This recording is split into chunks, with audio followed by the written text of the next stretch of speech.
जंगल इसके अंदर घटे खौफनाक हादसे और अनगिनत मौतों की वजह से बहुत ज्यादा मशहूर है। आम इंसान तो दूर, फॉरेस्ट ऑफिसर भी वहां जाने से डरते थे। जिसकी भी उस जंगल में ड्यूटी लगने वाली होती थी वो पहले ही नौकरी छोड़ देता था। लेकिन राजवीर ऐसा नहीं था। जब उसकी ड्यूटी राजगढ़ के जंगल में लगी तो वो बेझिझक वहां गया और अपने एक दोस्त मयंक को भी अपने साथ ले गया। आज उसकी चौकी में पहला दिन था और अंधेरा होने ही वाला था। चलिए सर, अब हम चलते हैं। चौकी के बंद होने का टाइम हो गया है। ये तुम क्या कह रहे हो? यहाँ रुकने के लिए अच्छे खासे कमरे हैं, तो इसको बंद करके दूसरी जगह क्यों जाएंगे? सर, यहाँ रात में रुकना अपनी मौत को दावत देना है। एक वन रक्षक होकर ऐसी बुजदिली वाली बातें बोलते हुए तुम्हें शर्म नहीं आ रही? सर, हमें यहाँ किसी जानवर से खतरा नहीं है। यहाँ भूत प्रेतों का चक्कर है, आत्माएं घूमती हैं यहाँ। मैंने यहाँ आने से पहले भी वो बातें सुनी थी। वो सब बस अफवाह है। हम यहीं रुकेंगे और ये मेरा फाइनल डिसीजन है। अगर आपका ऑर्डर है तो मैं यहाँ रुक जाता हूँ, लेकिन सर अगर मुझे जरा भी खतरा लगा तो मैं उसी टाइम यहाँ से भाग जाऊंगा, फिर चाहे आप मुझे नौकरी से ही क्यों ना निकलवा दें। राजवीर और करण एक कमरे में ठहर गए और मयंक दूसरे कमरे में ठहर गया। राजवीर को नींद नहीं आ रही थी। उसने वहीं लगी कबर्ड में से एक किताब निकाली और उसको खिड़की के पास बैठकर पढ़ने लगा। खिड़की से तरह तरह की आवाजें आ रही थी। राजवीर उन पर ध्यान न देते हुए पढ़ने में लगा हुआ था, लेकिन कुछ देर बाद उसके कानों में घुंघरुओं की छन छन की आवाज आने लगी। अरे करण, तुम्हें ये घुंघरुओं की आवाज सुनाई दी? लगता है बाहर कोई है। सर, आप इन आवाजों पर ध्यान मत दीजिए, रात में ऐसी आवाजें आती रहती हैं। राजवीर खिड़की से बाहर देखने लगा। उसको नजर आया कि कच्चे रास्ते पर एक लड़की चली जा रही है। बाहर कोई लड़की है। करण चलो, जरा देखते हैं कौन है। सर, इस जंगल में इतनी रात में भला कोई लड़की क्या करने आएगी? वो कोई आत्मा वात्मा भी हो सकती है। मैंने कहा ना, कोई आत्मा वात्मा नहीं होती। चलो जल्दी से उठो। करण ना चाहते हुए भी उठकर उसके साथ हो लिया। करण ने राजवीर से कहा कि उसको कोई आवाज नहीं आ रही, लेकिन राजवीर को लगा कि करण डर की वजह से ऐसा कह रहा है और वो बिना रुके उस आवाज का पीछा करता रहा। उसी आवाज का पीछा करते करते अब वो एक जगह पहुंचे। वहां उनको एक ढलान नजर आया और नीचे जाकर वो ढलान एक तालाब पर जाकर खत्म हो रहा था। उसी तालाब के पास राजवीर को फिर से वो लड़की नजर आई। देखो, वो रही। राजवीर ने अचानक से पैर आगे बढ़ा दिया। वहां की मिट्टी काफी गीली थी और वहां झाड़ियां भी थी। उसका पैर जमीन में अटक गया। सर, मैं निकालता हूँ, आप हिलिएगा नहीं। करण ने उसका पैर निकालने की कोशिश की तो वहां की चिकनी मिट्टी पर फिर से करण का पैर फिसल गया और वो ढलान से लुढ़कता हुआ नीचे तालाब की तरफ गिरने लगा। करण लुढ़कता हुआ नीचे तालाब के पास पहुंच गया, लेकिन वहां भी काफी पेड़ और झाड़ियां थी, जिसके कारण राजवीर उसको देख नहीं सकता था। करण को काफी चोटें आई थी। वो खुद को संभालते हुए खड़ा हुआ। इस आदमी को खुद तो खतरे के पास जाने की आदत है, साथ में मुझे भी ले आया। तभी करण को अपने ठीक पीछे किसी की मौजूदगी महसूस हुई। उसने देखा कि अचानक से हवा चलने लगी है और ठंड काफी ज्यादा बढ़ गई है। उसने डरते हुए अचानक से पीछे पलट कर देखा। एक लड़की नीला लहंगा पहने हुए ठीक उसके सामने खड़ी थी। उसका चेहरा दुपट्टे से ढका हुआ था। कौन हो तुम? लड़की कुछ नहीं बोली, लेकिन तभी हवा का एक झोंका आया और उसके सर से दुपट्टा हट गया। लड़की का चेहरा पूरी तरह से झुलसा हुआ था। आंखें लाल लाल चमक रही थी। उसका खौफनाक चेहरा देखकर करण की धड़कनें मानो रुक सी गई और सांसें अटक कर रह गईं।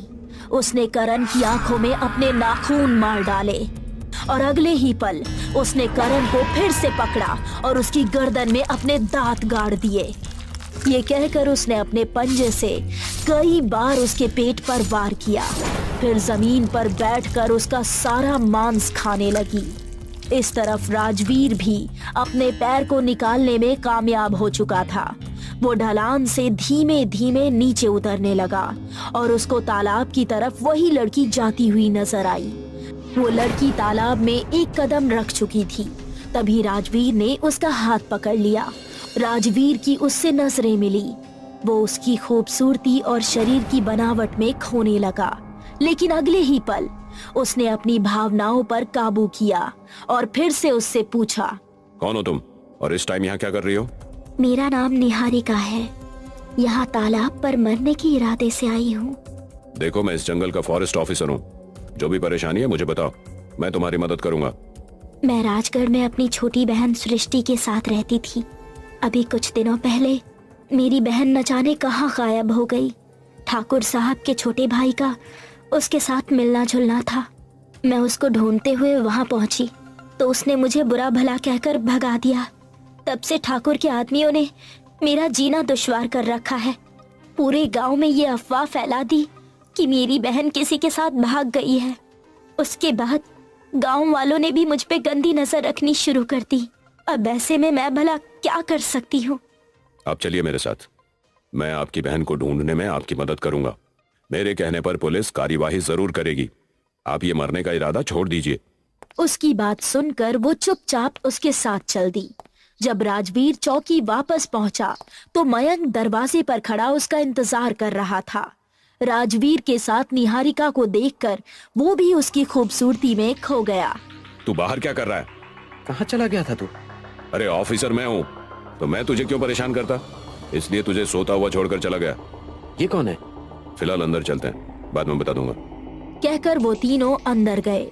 राजवीर ने निहारिका को एक कमरे में ठहरा दिया और फिर मयंक को उसके बारे में सब कुछ बता दिया। बहुत ही अजीब कहानी है इसकी। कहीं ये कोई चुड़ैल? यार अब तू भी शुरू मत हो जाना। अगर ये कोई चुड़ैल होती तो मैं जिंदा तेरे सामने नहीं खड़ा होता। लेकिन ये करण कहाँ है?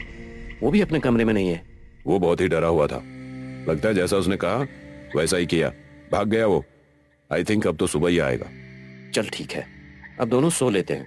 और मेरे बाप, अब मुझे अकेला छोड़कर कहीं मत जाना। वो दोनों एक ही कमरे में जाकर सो गए। कुछ देर बाद उनको कई कुत्तों के एक साथ रोने की आवाज आने लगी। अरे यार, अब इन कुत्तों की भी नानी अभी ही मरनी थी क्या? मैं जाकर देखता हूँ। रुक, मैं भी आता हूँ।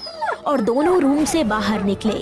उसकी नजर निहारिका के कमरे पर पड़ी, जिसका दरवाजा खुला हुआ था और वो उसमें मौजूद नहीं थी। दोनों बाहर निकले और वहाँ एक अजीब सी बदबू आ रही है। दोनों ने पास जाकर देखा तो उनके पैरों तले जमीन खिसक गई। वहाँ जमीन पर एक लाश कई चीथड़ों में पड़ी हुई थी। उसके कपड़ों से पता चल रहा था कि वो लाश करण की है। करण की लाश यहाँ पड़ी है, इतनी बुरी हालत में, और निहारिका यहाँ से गायब है। कहीं निहारिका सच में? तभी उसके कंधे पर पीछे से किसी ने हाथ रखा और उसके दिल की धड़कनें रुक गई। करण को मारने वाली भूतनी कौन थी? निहारिका की सच्चाई क्या है? और जिस इंसान ने अभी राजवीर के कंधे पर हाथ रखा है वो कौन है? अब तक आपने देखा करण की लाश बहुत ही बुरी हालत में जमीन पर पड़ी थी। राजवीर और मयंक उसको हैरानी से देख रहे थे। निहारिका अपने कमरे से गायब थी। तभी किसी ने पीछे से राजवीर के कंधे पर हाथ रखा। अब आगे। निहारिका, तुम यहाँ कैसे? कुछ देर पहले तो तुम अपने कमरे में नहीं थी। हाँ, मैं बाथरूम गई थी तो अपने कमरे में कैसे होती? ये लाश किसकी है? ये करण था, मेरे साथ आया वन रक्षक। ये उस जगह मुझसे बिछड़ गया था जहाँ तुम मुझे मिली थी, लेकिन इसकी अचानक मौत कैसे हो गई और इसकी लाश यहाँ कैसे पहुँची? हो सकता है ये यहाँ वापस आ रहा हो और किसी जानवर ने इस पर यही हमला कर दिया हो। तुम्हारी आंखों के सामने एक लाश पड़ी है। एक लड़की होने के बावजूद तुम्हें एक लाश देखकर जरा भी डर नहीं लग रहा? मैंने इस जंगल में अब तक कई लाशें इसी तरह देखी है। आदत हो चुकी है, आप भी आदत डाल लीजिए। कहकर वो मुड़ी और वापस अपने कमरे की तरफ चली गई। मयंक और राजवीर अभी भी ये सोच रहे थे कि आखिर करण को मारने वाला जानवर कौन हो सकता है। अगर उसकी मौत इसी जगह हुई थी तो उन्हें उसकी चीख पुकार क्यों सुनाई नहीं दी? मुझे अभी सर को इन्फॉर्म करना पड़ेगा। राजवीर ने उसी टाइम अपने हेडक्वार्टर कॉल लगाया।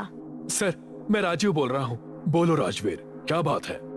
सर, वन रक्षक करण मारा गया बहुत ही बुरे तरीके से। क्या करण मारा गया? लेकिन कैसे?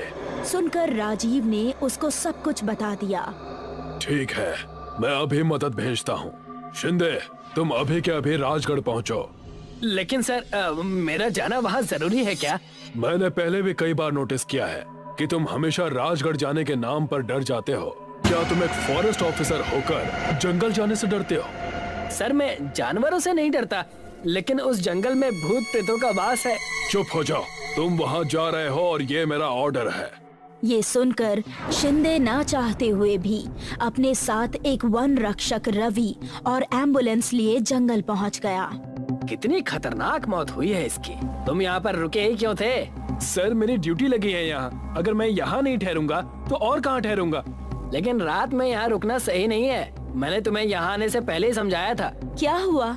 आप लोग इतना शोर क्यों कर रहे हैं? तभी पीछे से एक आवाज आई और सभी ने मुड़कर उसकी तरफ देखा। निहारिका को देखकर शिंदे के चेहरे का रंग उड़ गया। ऐसा लगा जैसे कि उसको बहुत ही गहरा झटका लगा हो। तुम? ये निहारिका है, क्या आप इसको जानते हैं? सुनकर शिंदे ने एक लंबी सांस भरी और बोला, नहीं, मुझे लगा था मैंने देखा है, बट कहकर उसने अपने साथ आए वन रक्षक रवि से कहा, चलो अंदर चलते हैं। हम सुबह होते ही यहाँ से निकलेंगे। ये कहकर वो चौकी के अंदर चला गया। राजवीर को उसका ये बर्ताव काफी अजीब लग रहा था और निहारिका के बारे में भी उसको अजीब तरह के ख्याल आ रहे थे। यार अब चलकर सोते हैं यार, अब मुझे बहुत तेज नींद आ रही है। ये सुनकर राजवीर मयंक के साथ फिर से उसी कमरे में चला गया। वो बिस्तर पर लेट तो गया, लेकिन अभी भी उसकी नींद बहुत कच्ची थी। कुछ देर बाद उसको कोई शोर सुनाई दिया। वो दबे पांव बिस्तर से उठा और कमरे से बाहर निकला। उसने देखा कि शिंदे रवि के साथ खड़ा निहारिका के कमरे में ताका झाकी कर रहा है। फिर वो दोनों बाहर की तरफ जाने लगे। अब राजवीर भी उनका पीछा करने लगा। शिंदे ने बाहर गार्डन से एक फावड़ा उठाया और बोला, कार में से पेट्रोल की कैन निकालो। ये सुनकर रवि ने कार से पेट्रोल की कैन निकाली और फिर दोनों एक साथ आगे बढ़ गए। राजवीर भी उनका पीछा करता रहा। आखिरकार एक पेड़ के पास जाकर वो दोनों रुक गए। यहाँ खुदाई शुरू करो। ये सुनकर रवि ने उसके हाथ से फावड़ा लिया और जमीन खोदने लगा। आखिर ये शिंदे करना क्या चाहता है? थोड़ी देर खोदने के बाद जमीन के अंदर एक कंकाल नजर आया। रवि, इस पर पेट्रोल डाल दो। उसके कहने पर रवि ने कंकाल के ऊपर पेट्रोल डाल दिया और उसके बाद शिंदे ने अपनी पॉकेट से लाइटर निकाली और वो लाइटर जलाकर कंकाल पर फेंकने ही वाला था कि तभी वहाँ तेज हवा चली और लाइटर बुझ गया। अब राजवीर भी भागकर वहाँ पहुँच गया। तुम यहाँ क्या कर रहे हो? सर यही सवाल तो मैं आपसे करना चाहूँगा। आप यहाँ क्या कर रहे हैं? और ये कंकाल किसका है? ये कंकाल निहारिका का है। क्या बोल रहे हैं आप? वो तो हमारी चौकी में है। वो उसकी आत्मा है जिसको तुम एक आम लड़की समझने की गलती कर रहे हो। ये सुनकर राजवीर के पैरों तले जमीन निकल गई। वो कुछ कहता इससे पहले ही अचानक से तूफानी हवाएं चलने लगी और सन्नाटे को चीरती हुई एक भयानक हंसी फिजा में गूंजी।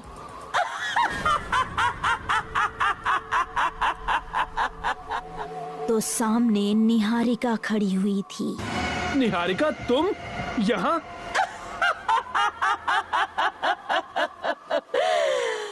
अब मैं लूंगी मेरा बदला इस रिश्वतखोर ऑफिसर से। इतना कहकर वो बहुत ही भयानक रूप में आ गई। उसने अपने हाथों को ऊपर उठाया। जंगल के पेड़ पौधे जैसे उसके वश में हो चुके थे। पेड़ों की टहनियों से जटाएं निकलने लगी और उन पर हमला करने लगी। उन जटाओं ने अपने अंदर वन रक्षक रवि को जकड़ा और उसको पेड़ के ऊपर उठा लिया। अगले ही पल वो जटाएं रवि के पेट के अंदर घुस गई और उसकी मौत हो गई। फिर निहारिका ने शिंदे का गला पकड़ लिया। निहारिका, तुम कौन हो? मुझे बताओ, तुम्हारी सच्चाई क्या है? जो कहानी मैंने तुमको बताई थी वो पूरी सच थी, लेकिन वो बात अभी की नहीं बल्कि पिछले साल की है। मैं 1 साल पहले ठाकुर और गांव वालों से परेशान होकर उसी तालाब पर मरने के इरादे से आई थी। यहाँ का फॉरेस्ट ऑफिसर था। इसने मुझे मरने से रोक लिया और दिलासा दिया कि ये मेरी मदद करेगा, लेकिन उसी रात मेरे सोने के बाद वो लड़की यहाँ मरने के लिए आई थी, तुमने उसे बचा क्यों लिया? ठाकुर साहब, अगर वह तालाब में डूब कर मर जाती तो कुछ ही दिनों बाद उसकी लाश पानी के ऊपर आ जाती, तब आप फंस सकते थे। अब हम मिलकर उसको खत्म करेंगे और उसकी लाश को जमीन में दफन कर देंगे। ये बातें मैंने सुन ली थी। मैं चौकी से उसी टाइम भाग गई, लेकिन इन दोनों ने मेरा पीछा किया और फिर दोनों ने मिलकर मुझे खत्म कर दिया। तब से ये जंगल मेरी आत्मा से शापित हो गया। मैंने ठाकुर को तो उसी रात मार दिया। अगली रात मैं इसको मारने ही वाली थी, लेकिन ये दिन में ही यहाँ से भाग गया। तब से अब तक मैं इसका इंतजार कर रही थी। तो आपके इस जंगल में ना आने की वजह ये थी। राजवीर, तुम जल्दी से लाइटर उठाओ और इसके कंकाल में आग लगा दो। ये हमेशा के लिए खत्म हो जाएगी। अगर एक भी हड्डी बिना जले रह गई तो हम इसको नहीं मार पाएंगे। राजवीर ने लाइटर उठाया और उस खुली कब्र की तरफ बढ़ा। उसने लाइटर जलाया और निहारिका की तरफ देखा। वो अभी भी शिंदे का गला पकड़े हुए थी। राजवीर, जला दो इसको। आज ये जंगल शापित है सिर्फ आपकी वजह से। आपको इस जंगल का रक्षक बनकर यहाँ भेजा गया था, लेकिन आपने ही इसके अंदर अपने हाथों से गुनाह को अंजाम दिया। ये तुम क्या बकवास किए जा रहे हो? मैं एक वन रक्षक हूँ। मैं इस जंगल में कुछ भी गलत नहीं होने दूंगा। निहारिका के साथ फिर से नाइंसाफी नहीं होगी। ये कहकर राजवीर ने लाइटर बुझा दिया और उसकी कब्र में उतर गया। उसने उसके कंकाल की हड्डियां उठाई और अलग अलग जगह उनको उछाल फेंका। नहीं, ये तुमने ठीक नहीं किया। अब इसको हम कभी खत्म नहीं कर पाएंगे।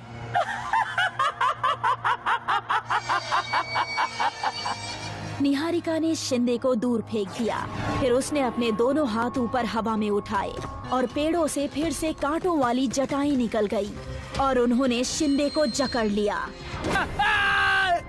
वो जटाएं अब किसी तीर की तरह उसके शरीर के अंदर उतर गई और उसका खून चूसने लगी। फिर एक जटा तलवार की तरह उसकी गर्दन पर चली और उसकी गर्दन दूर जा गिरी। निहारिका ने एक बार राजवीर की तरफ देखा। वो उसको देखकर मुस्कुरा रहा था। अब ये जंगल हमेशा मेरी निगरानी में रहेगा। राजगढ़ हमेशा शापित रहेगा।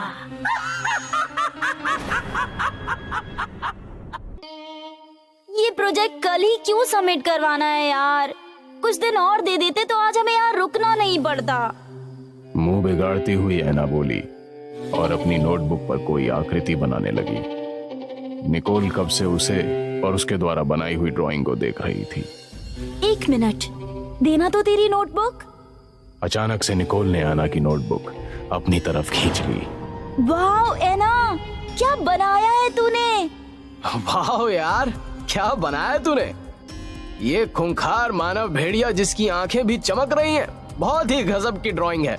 ऐसा लग रहा है जैसे अभी ये इससे बाहर आ जाएगा। हाँ। तुम्हें पता है, ऐसे मानव भेड़िए हकीकत में होते हैं। मैंने सपनों में देखा है इन्हें। सपनों में? क्या है ना तू भी?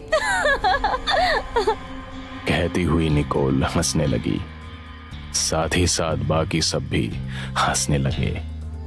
तभी पास ही के रीडिंग रूम में एक भारतीय मूल का लड़का निकल कर आया, जो बहुत देर से इन सब की बातें सुन रहा था। उसका नाम राहुल था।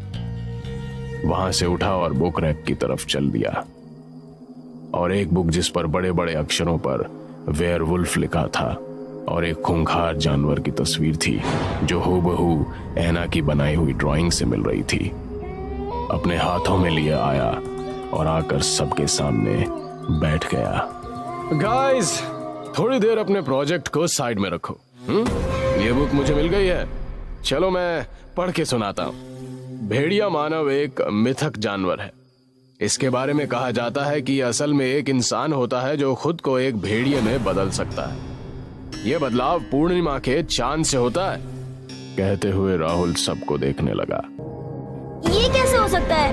वेयरवुल्फ तो अपना रूप अमावस्या को बदलते हैं ना, फिर पूर्णिमा को कैसे? ऐना आश्चर्य से बोली। नहीं है ना, गूगल पर कहीं भी सर्च कर ले, जो वेयरवुल्फ होगा उस पर चांद की रोशनी पड़ते ही उस आदमी के अंदर का खूंखार जानवर जाग जाता है। नहीं, मैं नहीं मानती। चांद की चांदनी तो सबको शीतलता प्रदान करती है, तो वो इंसान के अंदर के जानवर को कैसे जगा सकती है? ऐना ने अपना व्यू रखा। तभी निकोल बोलने को हुई, लेकिन राहुल ने उन्हें चुप करवा दिया और आगे पढ़ने लगा। चांद की चांदनी शांति का प्रतीक होती है और इससे उलट अमावस्या को शैतानी आत्माओं की शैतानियत अपनी चरम पर होती है। इस समय वो कुछ भी कर सकती हैं, किसी भी इंसान को जानवरों में परिवर्तित कर अपना कार्य पूर्ण करवाती है। देखा, कहा था ना मैंने। चलो अब तुम आगे पढ़ो। कहा जाता है कि यदि कोई अमावस्या की काली अंधेरी रात में इस इंसानी खूंखार जानवर यानी वेयरवुल्फ का खूंखार सा चित्र बनाता है और उसे अमावस्या के रात के तीसरे पहर की हवा लग जाए तो वो उसी रूप में उस ड्राइंग से बाहर आ जाता है। जैसे ही राहुल ने पढ़ा वैसे ही सबके चेहरे की हवाएं उड़ गई। फिर राहुल ने आगे पढ़ना स्टार्ट किया। इस जानवर से सिर्फ एक तरीके से बचा जा सकता है। पढ़ते हुए अचानक ही बुक बंद कर दी। गाइस, मुझे कुछ काम याद आ गया जो मुझे आज ही करना है। कहते हुए बुक के साथ उठा और चलने लगा। तभी चार्ल्स ने वो बुक ले ली और पढ़ने लगा।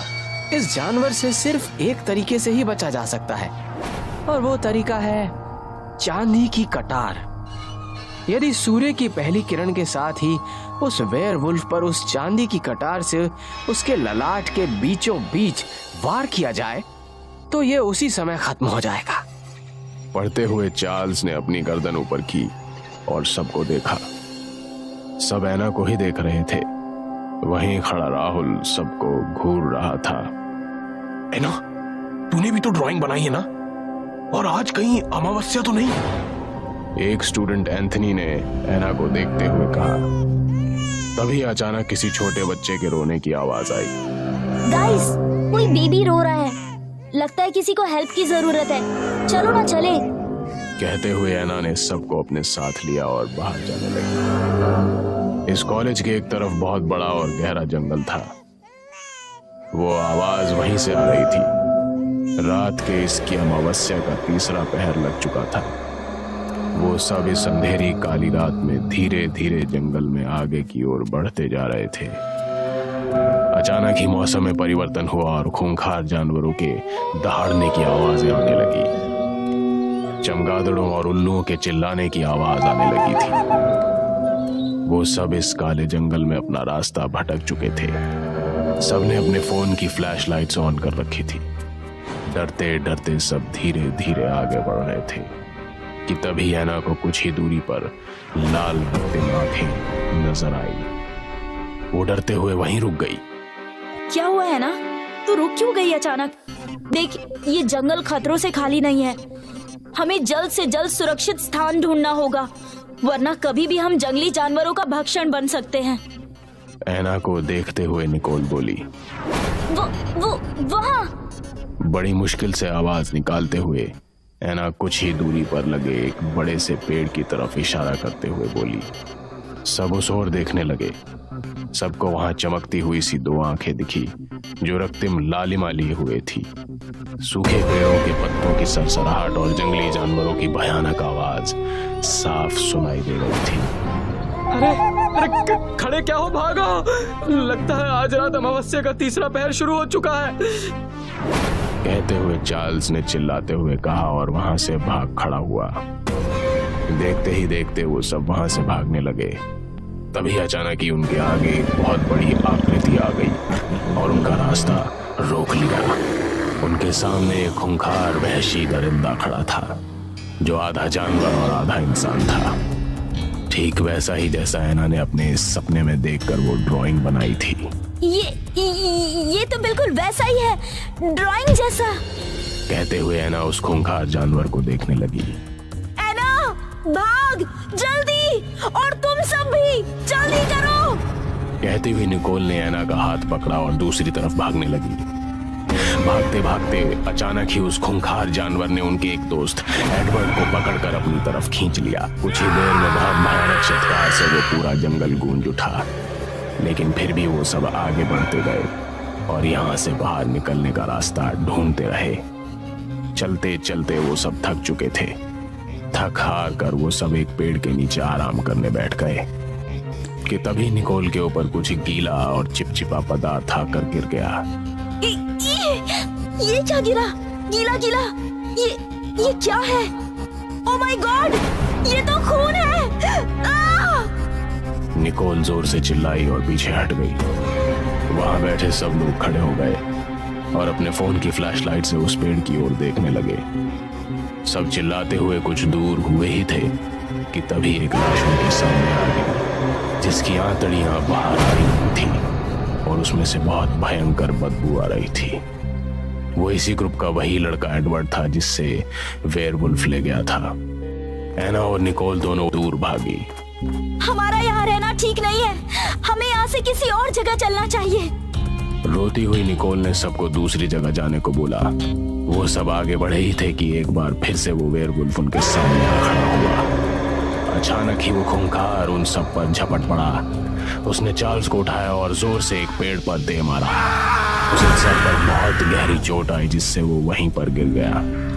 देखते ही देखते उसने बाकी जनों को भी घायल कर दिया, लेकिन फिर भी हिम्मत करते हुए, रोते और घबराते हुए उन सब ने चार्ल्स को वहां से उठाया और वहां से भागे।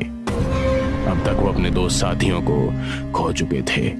अचानक ही एक झटके में बिना टाइम गवाए हुए वो निकोल पर झपटा।